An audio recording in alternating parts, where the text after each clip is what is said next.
Hey everyone, welcome back to Garnock Reviews. Today we're checking out a 2024 Solara S-250 Coupe that was on display at the Suncoast Boat Show earlier this year. This boat is made by Fluid Motion. It's built alongside the Ranger Tugs and the Cutwater boats that you'll get in Seattle. This is American made and has got a fantastic design for its size. You get a well laid out cockpit with drink holders, rod holders, speakers, and then you've got bolster effect seats, so you can pull these out to sit down, or you can have them retracted to give you more deck space for the likes of fishing. And along the transom, we've got the electric grill, we've got the little wash hand basin, and then we've also got the live well in the port quarter. And like with the Cutwater and the Ranger Tugs, you can have it where the dining seat in the inside is fully enclosed, or you can have this window open out, then you can have the rear facing seat and make that part of the cockpit as well. As we step inside, this boat was fully air conditioned. I like how much natural light you have from all those windows. And that dining area that we have on the port side, you can see that that table drops down and this becomes an extra berth if needed. Those large windows to both port and starboard, those are opening windows so you get extra fresh air and ventilation. We've got a galley on starboard, so you get an electric stovetop, you got the sink, and you got lock and storage underneath. You'll notice under the helm seat we've also got a fridge with an icebox. Into port we've got a convection microwave oven. Plenty of utilities for a weekend on the water. And underneath this seat, this actually lifts up and you're going to have access to all your breaker panels and electric control panels.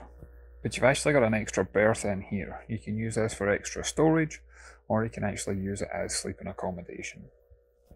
And at the helm, you've got an extremely well set up configuration where you got autopilot, you got cameras for both the bow and stern, you get the color engine display, you get a Garmin navigation system with sonar.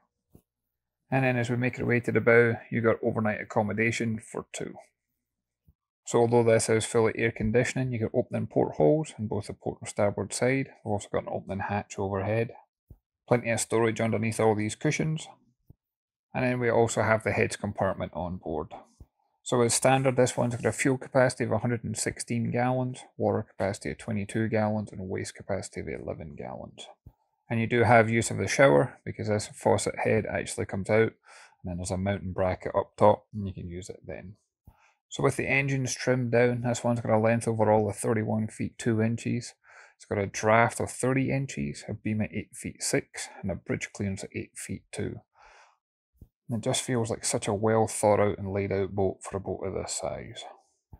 As to the performance, she's powered by a Yamaha 300 horse that cruises at around 30 knots, 2.5 miles to the gallon with a 300-mile range, give or take, at a maximum speed of over 40 knots.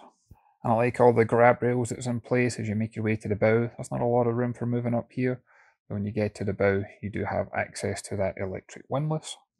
And you got a little sun pad area in the middle between those two hatches.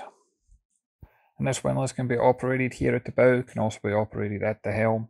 It's got a deep anchor locker too, which would be ideal for storing your bow lines. I personally think this is a fantastic boat to start out on. Plenty of comfort and plenty of practicality to enjoy a weekend on the water, but it's also in a small enough package where it doesn't become so difficult to operate in the marinas and close quarter manoeuvring, and that way it inspires far more confidence. But as always, I'd love to hear your thoughts and comments. Leave a comment down below. Haven't done so already, if you can hit that like and subscribe button, it really makes a difference, and I'll catch you on the next one. Thanks everyone.